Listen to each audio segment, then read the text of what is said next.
I pay my obeisances to His Holiness Gopal Krishna Goswami Maharaj and His Holiness Radhanath Swami Maharaj. We are on chapter 11, titled as the Universal Form. It has 55 verses. So, in today's session, we will come to know that why this topic of universal form is placed in a part of Bhakti Yoga. I think like we are studying in the section of Bhakti mostly about devotional activities, Ananya Bhakti, and the last chapter is named as devotional service.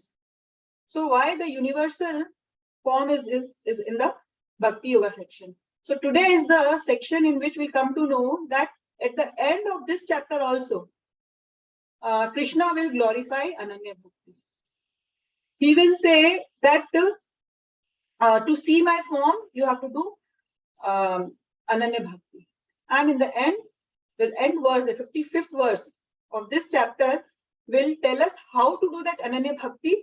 And Prabhupada says in his purport that that is the essence of Bhagavad Gita, 11.55. So that's why we will see why this chapter has been placed in Bhakti Yoga section. And the last verse is now linking to the 12th chapter. 12th chapter is named itself as devotional service. So Krishna ends 55th verse explaining us what is pure devotional service and begins that, and that continues that explanation in the 12th chapter. So these are the further sections of this chapter. We have already done this repeatedly. 1 to 4 Arjuna requests Krishna. Then 5 to 8 Krishna gives a glimpse of what Arjuna will see in the universal form. And 9 to 14 Sanjay describes the Arjuna vision of the universal form. And Krishna shows his universal form, what Arjuna sees, what are physical changes in him, what is realization, that is described by Sanjay to Dhritarashtra.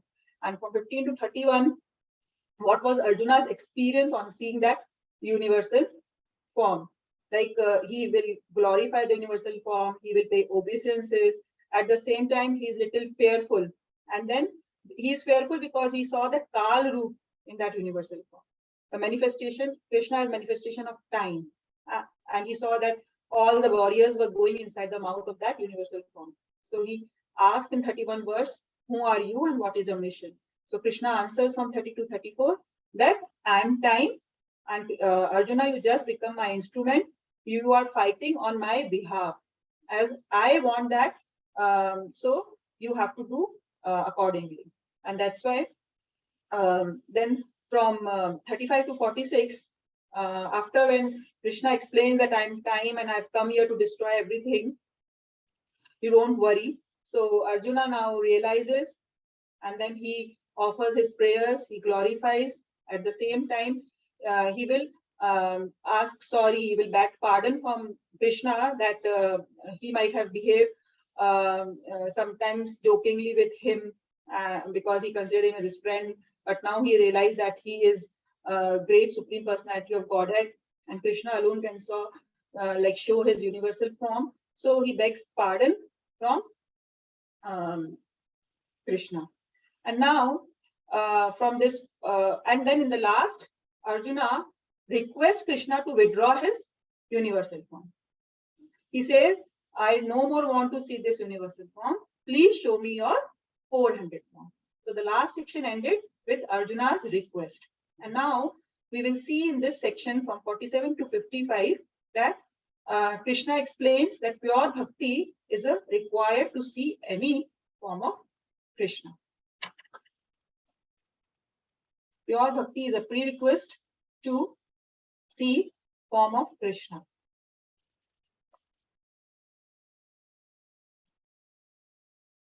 So somebody will like to read this 47 and 48 verse.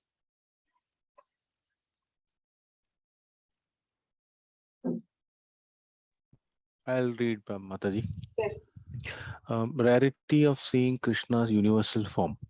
The Supreme Personality of Godhead said, My dear Arjuna, happily have I shown you by my internal potency this supreme universal form within the material world. No one before you has ever seen this primal form, unlimited and full of glaring effulgence. O best of the Kuru warriors, no one before you has ever seen this universal form of mine. For neither by studying the Vedas, nor by performing sacrifices, nor by charity, nor by pious activities, nor by severe penances can I be seen in this form in the material world. Thank you, Dipesh. Thank you. So, when Arjuna requests Krishna to withdraw this universal form, now Krishna starts speaking. Krishna says, "Oh, my dear Arjuna, happily have I shown you by my internal potency the supreme universal form within this material." So, like Krishna here is a type of kind of teasing Arjuna. He's saying, that you only request me to see this universal form, and I have shown you. I've shown you by my internal potency. Why Krishna is saying this? Because if Krishna wants to reveal any form, he can reveal, and that is possible by his Yog Maya Shakti. We say always internal potency. If Krishna wants to cover, he will cover our vision by his Yog Maya potency. And if you want to show any form, for that also he uses his internal potency, his Yog Maya Shakti. So revelation of any form of Krishna is by Krishna himself, by his mercy. Krishna is saying here that because you requested me, you are my friend, by my internal potency, I have shown you this universal form. So why are you asking me to withdraw it? And then he says, this form was very rare, which you are seeing now. No one before have seen this form, which is unlimited and full of glaring effulgence. And in the next book itself, he says that why it is so rare to see this form of Krishna. And in the purport, Prabhupada mentions that why Krishna is saying that no one before you have seen this, because this complete manifestation of universal form was shown to Arjuna for the first time. Before this, partial manifestation of universal form was done by Krishna. Once in the Duryodhana's Raj Sabha, when Krishna went for peace mission, that time when Duryodhana ordered to bind Krishna, at that time also he has shown his universal form. But it is said by acharyas that in that it was partial manifestation. That was not complete universal form, because in that Kal form, Kal Rupa form of the universal form was not shown. And this along with this Kal Rupa, this form was for the first time seen by Arjuna on the war field.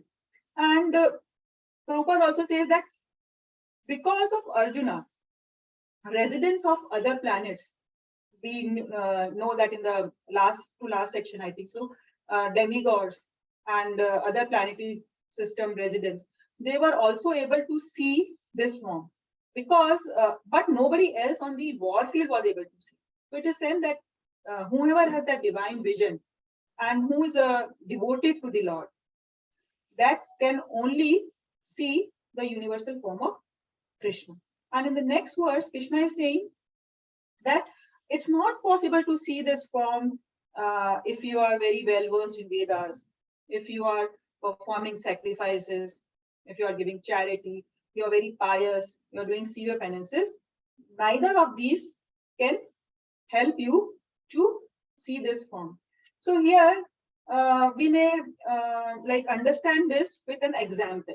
Suppose somebody asks us, I want to go to Badrinath. Can you tell me how I can go? So somebody may answer. First, he will say, no, you can go by their bus. No, there is no possibility of train. There is no possibility of aeroplane. So Krishna, the same thing is saying, that it is not possible by doing all these things to see the universal form. And we have like learned before also, somebody may be well versed in Vedas, he may be Vedantist, but if he doesn't have that devotion, that bhakti, then Krishna will not reveal his form to such a person.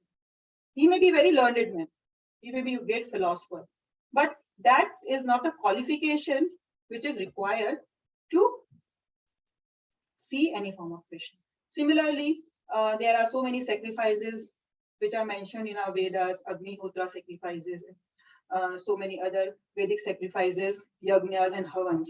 But a performer of these sacrifices may not have that conviction or devotion or faith, and that's why he may not be able to see any form of Krishna. Then charity. Somebody may be very charitable, he's opening some dharmshalas and anathalyas and all, but he may not be inclined towards doing bhakti. And so many pious activities, so many people do, but still, that doesn't give them a guarantee that they will be able to see Krishna. And sometimes severe penances are performed, like we can say Hiranyakashipu and Ravana. They used to do severe austerities, but these people, they were against Vishnu. They didn't have any devotion towards Vishnu. Kansa also, he was always thinking of Krishna, but he was thinking how to kill him. You know? So similarly, these people cannot see any form of Krishna. Somebody may claim, like some impersonalists or some impositors, that we can see the universal form of Krishna. But we know that Prabhupada says that Krishna's any form cannot be seen by any mental speculation or some philosophical arguments and all. So these impersonalists may pose like they can see, but we have to just use our intelligence, that how can these people, without having any devotion, without having any divine eyes, can see any form of Krishna? Because Krishna says, until and unless I reveal, I give mercy, nobody, or I give that divine vision, nobody can see my universal form. And Arjuna was given that divine vision. And divine vision, who are given divine vision? Who are devotees of the Lord, who are doing bhakti. So without doing bhakti, we cannot be divine, and we cannot have that divine vision to see the Lord. So without this bhakti, so Krishna will explain in the next verse that now, because you are desiring and you are getting so perturbed by seeing this form, you are so bewildered, you are so confused, you are fearful, I will now withdraw this horrible feature, that Kaldu. Now let it be finished. My devotee, be free again from all disturbances. With a peaceful mind, you can now see the form you desire. So Krishna, on Arjuna's request, withdraws his universal form, and he say, now you please be free from all these disturbances, because Arjuna was very much perturbed, and he was a little bit fearful, and that's why Krishna now will show him his 400 form, and then he will turn himself to 200 form. With a peaceful mind, you can now see the form you desire. So Krishna knew that while seeing this Saumya Roop of his 200 form, Arjuna mind will become peaceful. So what is the message in this verse? The message is that how it is applicable in our life. Sometimes we can think that seeing this universal form, Arjuna was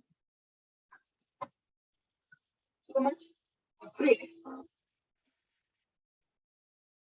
So sometimes we as devotees also face so many challenges, so many problems in our life. These external challenges may disturb us. They may bewilder us. So, but Krishna is saying that if you have taken shelter unto me, if your shelter during these circumstances, when you will lose your composure, you will get so much troubled. Like sometimes in our lives also, someone near one dies, or we have some financial losses, or some other problems in our life, they might come. But Krishna is giving you a message in this, that to the extent you get troubled by these external disturbances, it will tell us how you are situated, whether you are finding shelter in Krishna or you are finding shelter in these external things. Yes, as human beings, we work on physical and mental platform also. And when something is disturbed at physical and mental platform, we also get disturbed. But That doesn't mean that we will stop doing our devotional activities. We will give up our chanting. We will give our devotional services. No, Krishna is teaching us a lesson that when these problems comes in your life, you take more and more shelter of Krishna.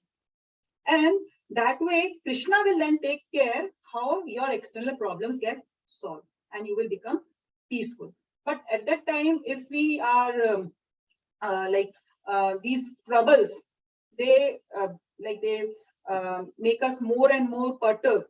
And that shows that we are not finding shelter in Krishna. We are finding shelter in our money, bank balance accounts, in our relatives and all.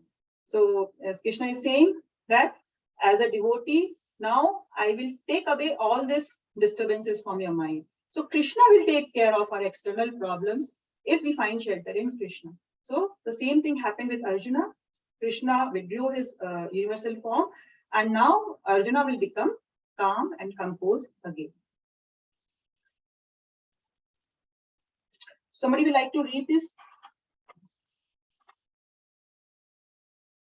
Hare Krishna, I'll read it. Sanjaya said to Dhritarashtra, the Supreme Personality of Godhead, Krishna, having spoken thus to Arjuna, displayed his real four-armed form and at last showed his two-armed form, thus encouraging the fearful Arjuna. When Arjuna thus saw Krishna in his original form, he said, O Janardana, seeing this human-like form, Manusham Rupam, so very beautiful, I am now composed in mind and I am restored to my original nature. Thank you, Ramyaji. So now Sanjay is saying to Dhritarashtra that after speaking these 3 verses, Krishna will show his 400 form and then he will immediately change from 400 to 200, thus encouraging the fearful Arjuna. Krishna knew that Arjuna is little disturbed because he has seen Dronacharya, Bhishma Pitama, everybody entering into the mouth of the universal form. So just to make Arjuna calm, he immediately displaced his 400 form. But Krishna is Arjuna's friend. He knew that Arjuna even don't want to see this 400 form. He want to see the 200 form. Because we know that even this 400 form, we don't want to relate with. For example, when Krishna was born as son of Devaki and Vasudev, that time also Krishna took birth in a 400 form. He had a Vishnu like form when he was born. But when he saw that his mother and father are getting disturbed, he immediately changed it to a normal baby. So similarly here, Krishna also knew that Arjuna don't want to see this 400 form. He want to see my Saumya Roop, my 200 human-like form. So he changed to that. And we know that who are Vishnu worshippers, they worship Krishna in awe and reverence. But as devotee, we always want to reciprocate. And this reciprocation is not possible with the universal form. The universal form is so huge, it is so unlimited, it has so many mouths and so many arms. Even if we want to reciprocate, it will not be possible. And even if we want to serve, suppose, how is possible to serve such a vast form? So service and love and reciprocation, it's only possible with the 200 form of Krishna. Even 400 form, if we see some person with 400 form, it is like it feels unusual to us. So that form also devotee don't want to reciprocate with. So Krishna immediately changed it to a 200 form. And when Arjuna saw Krishna in his original form, so Prabhupada says in the purport that Krishna's original form is 200 form. Some might think, oh, this universal form is so huge and wide. Oh, this is the form which any Supreme Personality of Godhead should have. How can this form like us can be Supreme Personality of Godhead? But they should know that we have a form like Krishna, whose original form is 200. It's not like Krishna has a form like us, because we are like human and Krishna has a form like us. It's opposite, it's vice versa. Krishna has the original form and we are like him. So Arjuna is saying, "Oh Janardhan, seeing this Manushim Rupam of yours, which is so very beautiful." Here the word used in the verse is Saumya Rupam. So Krishna, the name itself is attractive. And this Krishna's two-handed form is so beautiful and so attractive. So when Arjuna sees this form, he again becomes composed in mind. He becomes calm. And he's saying, I am restored back to my original nature. Why this is so? Because we know by nature, Arjuna was very calm, composed, and he was friend of Arjuna. He wanted to, and he was a devotee also.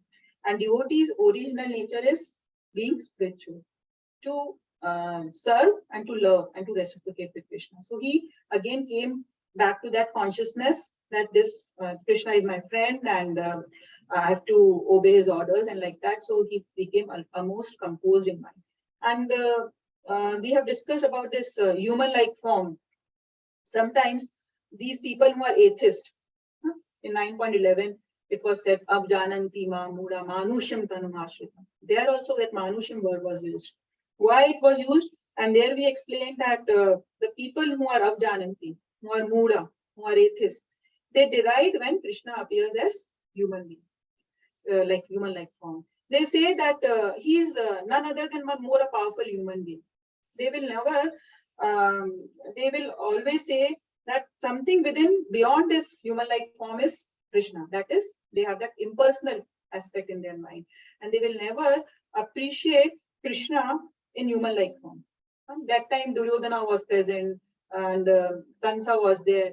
And Krishna was in front of them. But they could not see. They could not recognize that he is the Supreme Personality of Godhead. So it's not like just seeing it is sufficient. Along with seeing, we should have that devotee attitude. We should have that devotion so that we can understand Krishna. We can know Krishna. And regarding this, there is a pastime in Chaitanya Charitamrita. Chaitanya Charitamrita, one devotee was there, Mukund Datta. So he was like little bit inspired by some Mayavad philosophies and all, and he used to associate with Mayavadis. So Chaitanya Mahaprabhu, he got very angry with him. And once he said that, "Oh Mukunda, you will not be able to see me in 10,000 millions of lifetimes also." So hearing this, Mukunda at once started dancing. And he became ecstatic. He said, "Thank you, Mahaprabhu. At least you have allowed me to see you after 10,000 million lifetimes. I know that seeing you is not as important because so many people in past has seen you, but they have not recognized you.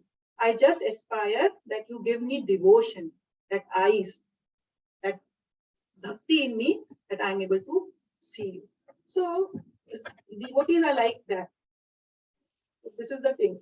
They will recognize Krishna, they will know Krishna, and it is possible only by bhakti, and that will only be explained in the coming verses. Mataji, one question here. Yes. So this two-handed form, right? Is it same as the one that Arjuna and everybody seen in the battlefield, or it's different? It's the same. Same physical form. Yes, same physical. And we always say that Krishna was always in a youth form. Like he never grew old. Even if he was 125 years when he left this planet, and in the war field also he was around. He had so many grandsons and great grandsons, but he was always ever youthful. And we know that though he was in this human form, his body is Satchidanand. That is, his body is not material like us.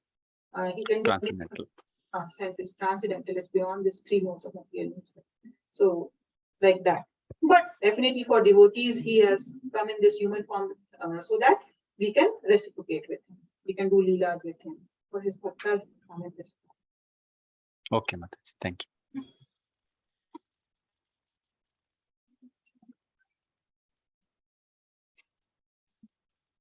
Any doubt you have about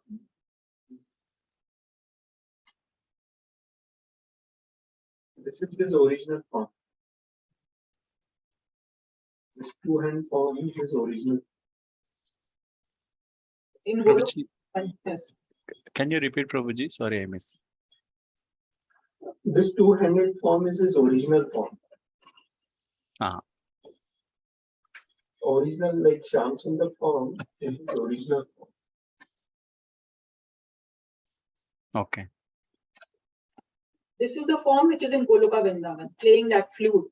And from this form, everything else arises. We have learned now from Krishna only. First, he will expand as Mahavishnu, and that 400 forms and everything comes So from Krishna comes Balram. From Balram comes first Chaturvyuha. Vasudev, Sankarshan, Pradyumna and Andra. And from Vasudev comes Narayan. From Narayan comes again second Chaturvyuha. Vasudev, Sankarshan, Pradyumna and Andra. And from the second Chaturvyuha, from Sankarshan comes Mahavishnu. That we have seen from Mahavishnu, the cosmic manifestation. So, like everything is expanding from the original 200 form of Krishna. So when it comes to Vishnu Tattva, it is Balram, first extension. When it comes to Shakti Tattva, it is Radharani. And apart I'm seeing only a blank background only. Something. pardon? Yeah, I'm seeing only the background only. Are you seeing some? Yeah, pictures? he didn't move Okay, on. okay. So, Okay. I thought you already shared something. Okay. I was just answering Rajesh Prabhu's question. Can you explain the hierarchy one more time? You said, From yeah, first starting from Shamsundar form, and then Balram, and then Vasudev, Pradyumna, Anirudh, and then there are 4 people, and again from Vasudev, Narayan, and from Narayan again you explain something. Can you explain that one? Ram comes first Chaturvyuha. Chaturvyuha. Chaturvyuha. So that is Vasudev, Sankarshan, Pradyumna and Andra.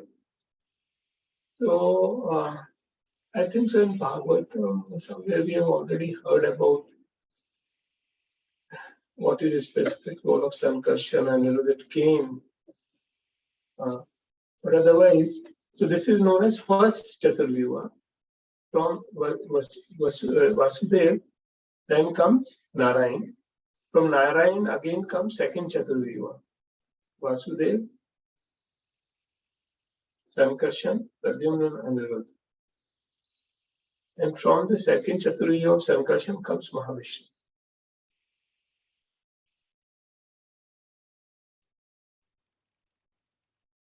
Yes, Prabhuji. And from Mahavishnu we know, right? Yeah. What we are studying about.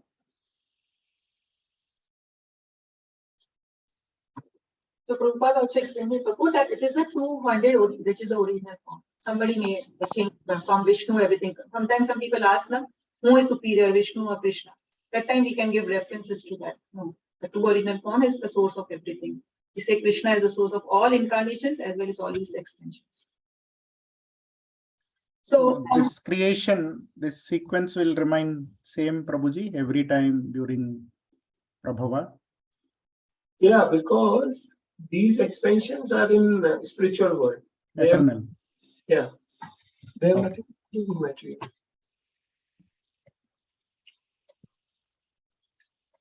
So now this is the last section of this chapter in which Krishna again glorifies his personal 200 form and at the same time glorifies bhakti, that is devotional service.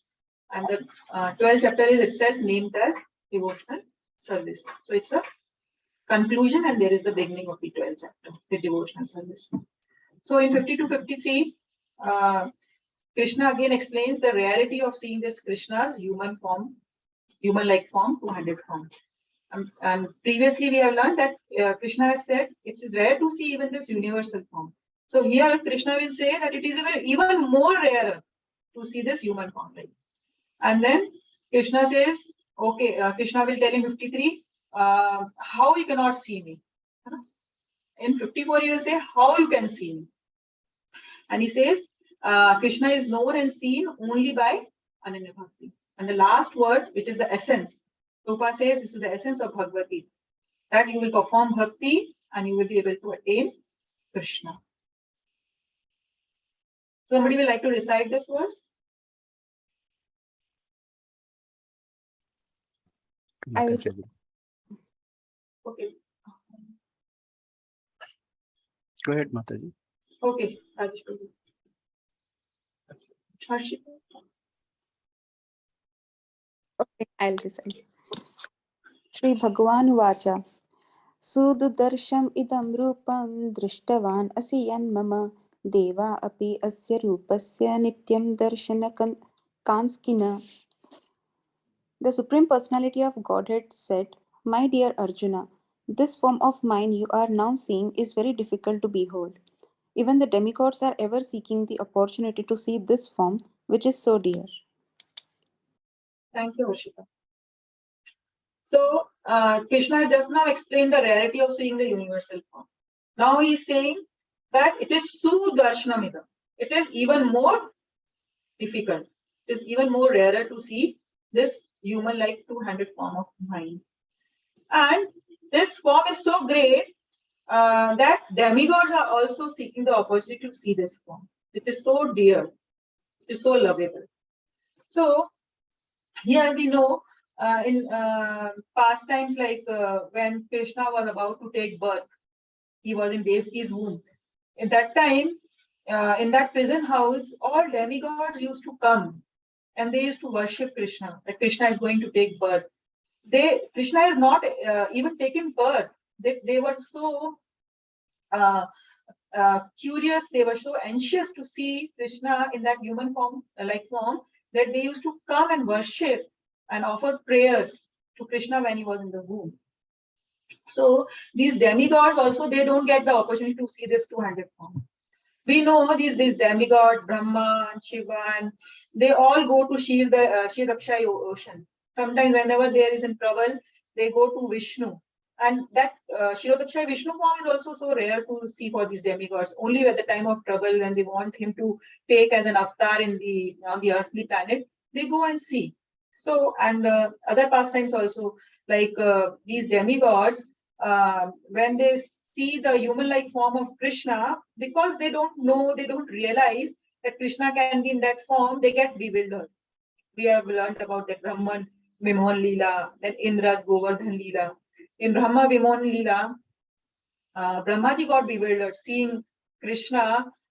He was eating the remnants of his friends, and then he stole all the cowherd boys and all that thing. Similarly, Indra could also not recognize Krishna, and then he did that Govardhan Leela, and when he realized that this is the Supreme Personality of Godhead, then he offered his prayers. He offered Abhishekam to Krishna.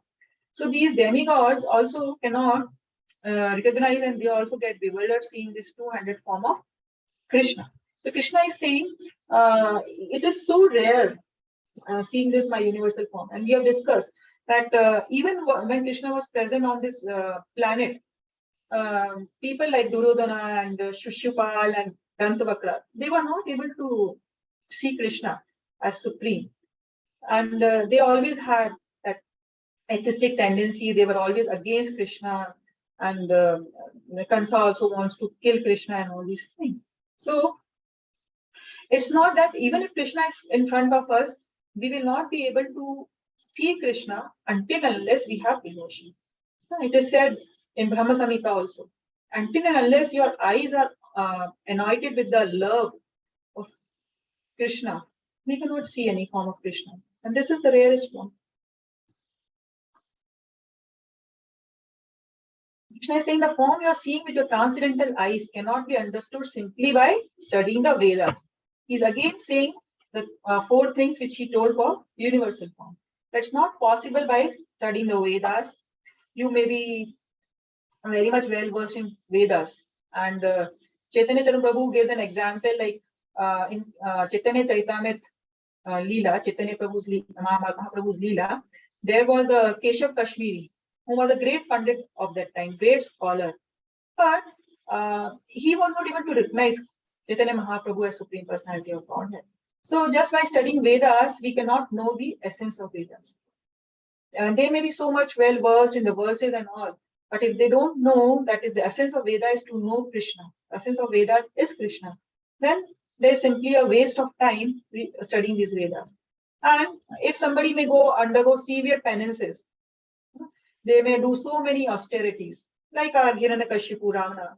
They were so austere, they could do so much of tapasyas, but they were doing that for their own, increasing their own sense gratification.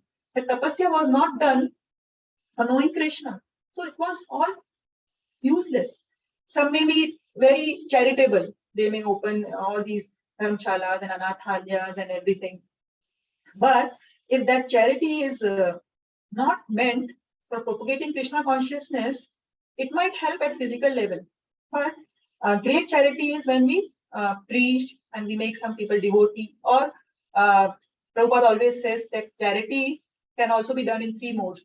So if charity is done in the mode of goodness, means we are giving charity for propagating Krishna consciousness, for distributing books, for making Krishna's temple, for making devotees. Then that charity will ultimately benefit us and enable us to know Krishna. And then Krishna is again saying that not by any worship. People may do very ritualistic worship. They may go to temple, and there they will only ask for themselves. There is a little bit of bhakti, and due to ritual, which is following in their family, they may offer some worship to the lords, and they may follow some rituals, but that alone is not sufficient to know Krishna. Somebody may do extensive yagyas and all. For example, there was yagyic brahmanas in Krishna Leela. They were performing so many yagyas and all, but when Krishna and Balram came to ask some food, they refused. But the Brahmana Patnis, they know that their Lord of Heart is asking for some food. So they just went with everything.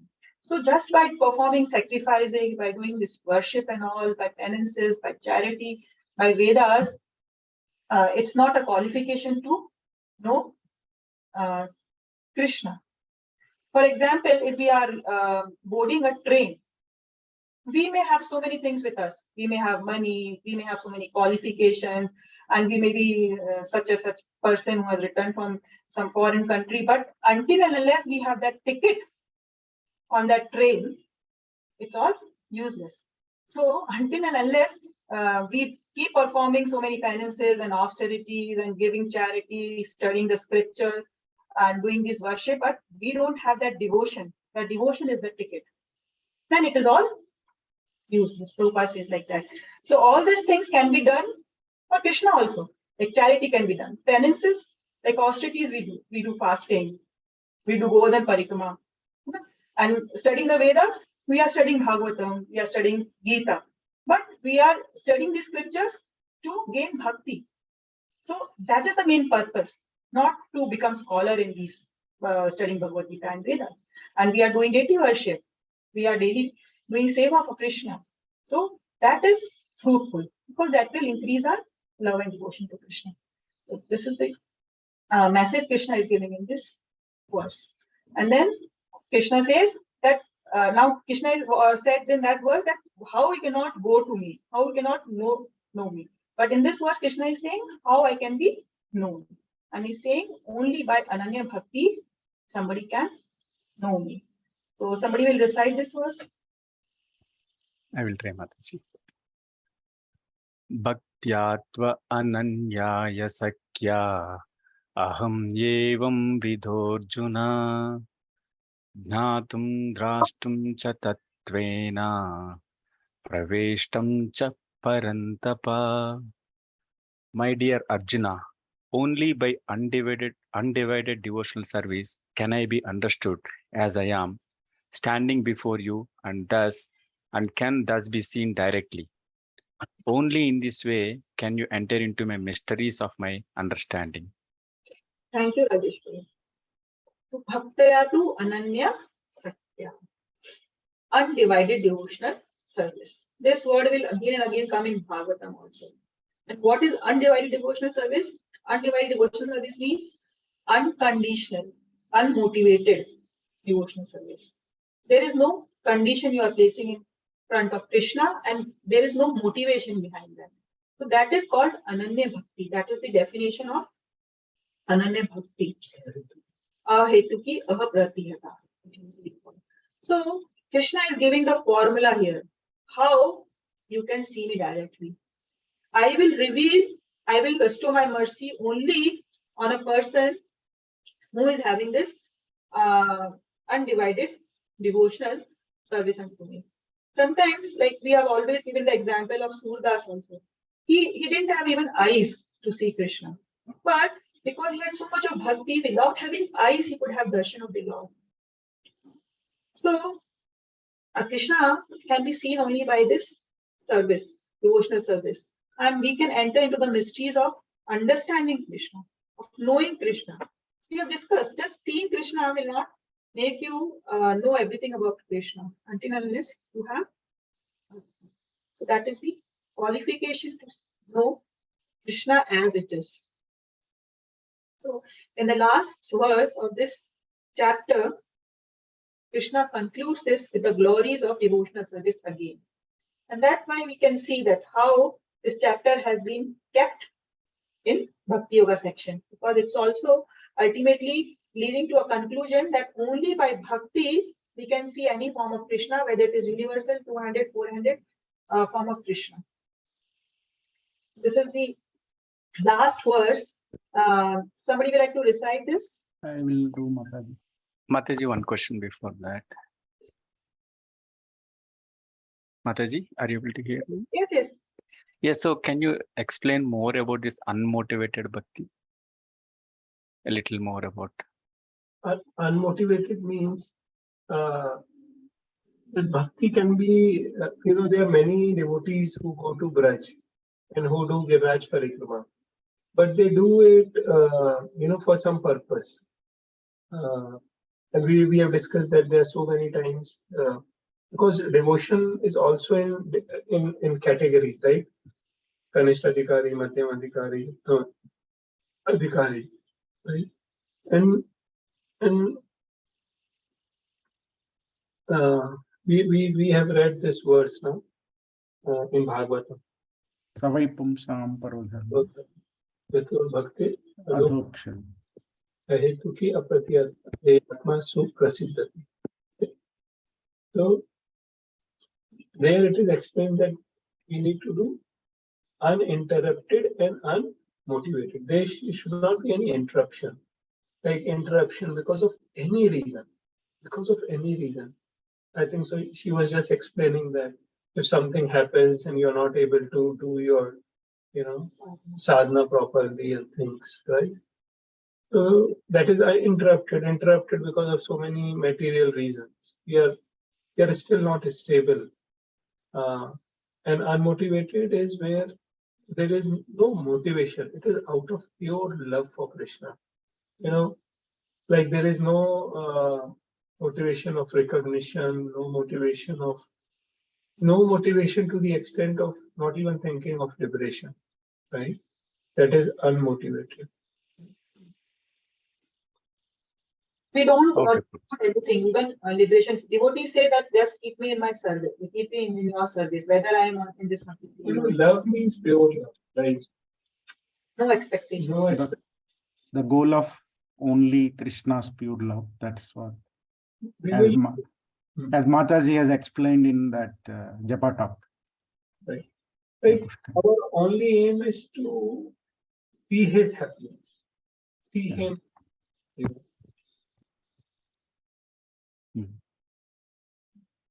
So in this verse, he's telling how to do the Ananya, how to be situated in that level of Ananya Bhakti.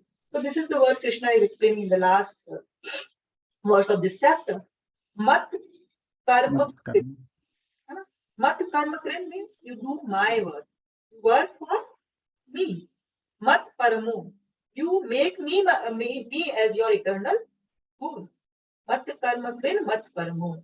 Mad bhakta sang varjita. Become my devotee. Mad bhakta. So here Krishna is saying mad. He's saying mine. Here Krishna is not saying something impersonal. So that this verse also is against the impersonal aspect, because Krishna is directly saying here, mat karma, do my work. Make me my eternal goal. Become my devotee. So that's why mat has been used 3 times in this. Sangha varjita. Sangha varjita means you have to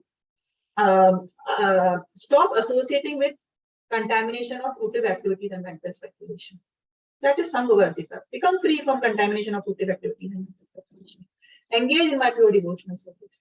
He who works for me, who makes me the supreme goal, mat parmo, and who is friendly to every living, he certainly comes to me. And nirvair sarva bhuteshu, who is having no enemies, the mameti pandava, he will come to me. Mam eti, he will come to me. Pandava. Pandava is used for Arjuna here. So actually, Prabhupada says in his purport that this is in a case and a sense of Bhagavad Gita. Krishna is saying 4 things in this. Krishna is saying that you have to do my work, and we will also discuss this in 12th chapter. When Krishna says work for me, one thing we have learned from previous chapters, from the first 6 chapters, Karma Yoga, that Krishna says give the results of your work, and that we discuss, that is Nishkam Karma Yoga, when you are not attached to the fruits of your actions, but you are giving all the fruits of action for Krishna. But Krishna here is saying directly you work for me. Directly work for me is devotional service, and that directly working for him is like doing preaching activities, distributing books, engaging in his deity worship, or doing chanting. These are all directly linked to working for Krishna. In 12th chapter, Krishna will that it will be distinguishing between working for Krishna and giving the fruits to Krishna. So when the devotional ladder goes down, there it will be explained that who cannot work for Krishna. So it's not possible for everybody to work for Krishna. Everybody cannot leave their home and go and live in temple and 24/7 engage in Krishna service. So Prabhupada says for those, Krishna gives his mercy a little down. He says, if you cannot do that, at least offer the results of your work to me. So that is the second level. There is a level below. But here Krishna is asking, please be engaged in my devotional services to try to work for me. Then Krishna is saying, mat karmo, you make me your eternal goal. Again, it comes. Like whatever activities we do, it will determine by our they are determined by our eternal goal. So they are determined by eternal goal. If our goal is to achieve something in this material world, we'll work towards it. If our goal is towards becoming a devotee of Lord Krishna and going back to him, we'll work towards that. No, it's so simple. So, but definitely we are living in this material world, in this material body. So we will be having some temporary goals. So, but we have to see that whether these temporary goals are contributing towards the eternal goal or they are taking us away from the eternal goal. So there we have to decide. We have to make decision whether to choose this or that. If our temporary goal, suppose somebody wants to become a singer or somebody wants to become a big businessman also, it's okay, fine. But you should see that by becoming businessman, are you able to contribute to making some temples for Krishna? You are giving money for charity for building, distributing books or some other activities, devotional activities.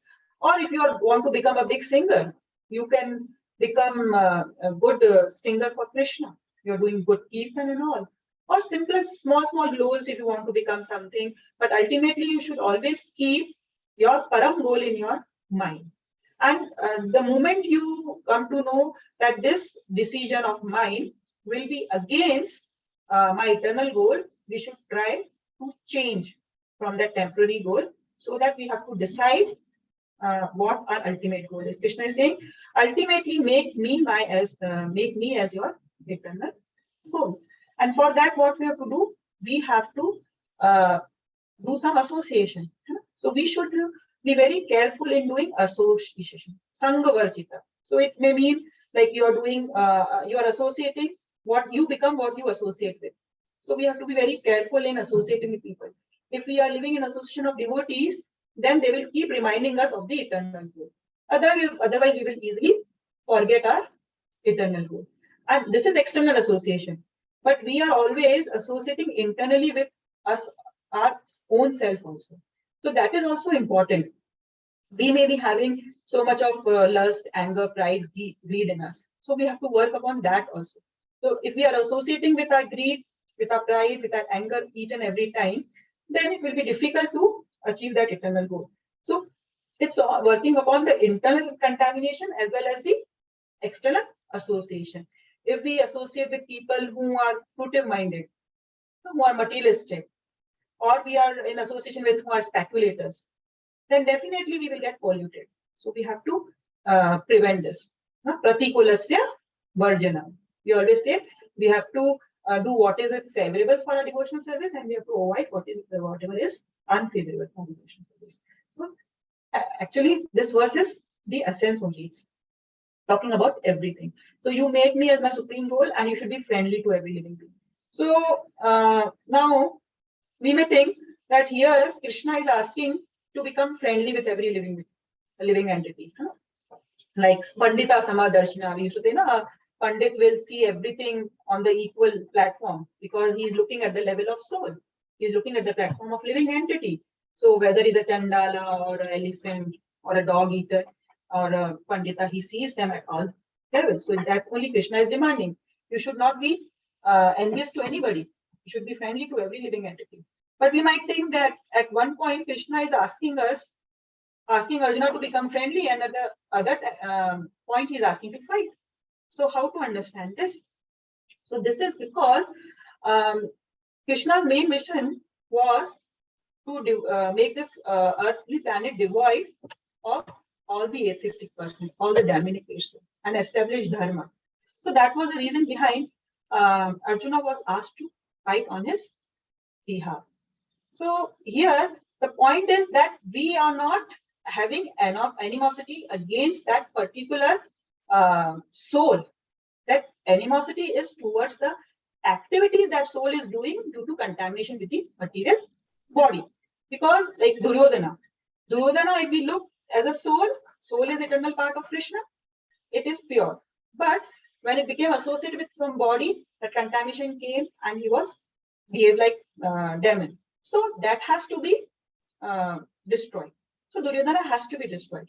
But it is said that towards soul, as a soul, we should always think that soul is always pure, and we cannot have any enviousness to anybody. Every living entity on this planet is our friend. We saw in Bhagavatam that after Duryodhana was kind of defeated in the battlefield, Krishna was feeling bad about it. Krishna was feeling bad about Duryodhana's condition, right? He was on the floor about to die. Yeah. And why? It is not because because everyone Mame Vansho Jiva Loke Jiva Bhuta. He's the father. Aham is Pradapta. He is the father of mankind, of everyone, of every soul. So because of his misdeeds, not like he has spoiled his life, and what all did he do? Similarly, like in Rama and Leela also, when Ravan was dead, then Ram Bhagwan asked Vibhishan to do all the final rites for Ravana. And then Vibhishan said, why you are asking? He was such a demon. And so then Ram explained him, no, Vibhishana, you are his brother and it's your duty. And we have to think that he was also a soul. And due to contamination of this material body, he was behaving like that. So as a soul, you have to fulfill, and you cannot be like, you have to be friendly and you cannot behave like this. So that was the message there also. So similarly, even when demons are killed, Krishna feels bad because he is teaching us a lesson that we have to be friendly to each and every living entity. We have to we can be like we said, no, we not the doer but the deed. We have to be go against the deed, not the doer. That is the message. With this, I think so. The last slide. Yes. So the verse 9.34, 18.65, except this being friendly to all living beings, it also carries the similar essence, right, Mother? Yes, yes. 18.65 is Manmana Bhava. And 9.34 also Manmanadram. So Bhagavad Gita is a book directed to the conditioned souls who are engaged in a material world with the purpose of lording it over nature and who do not know the real spiritual life. Bhagavad Gita is meant to show how one can understand his spiritual existence and his eternal relationship with the Supreme Spiritual Personality, and to teach one how to go back home, back to Godhead. So this was the message in the last shloka of this chapter also.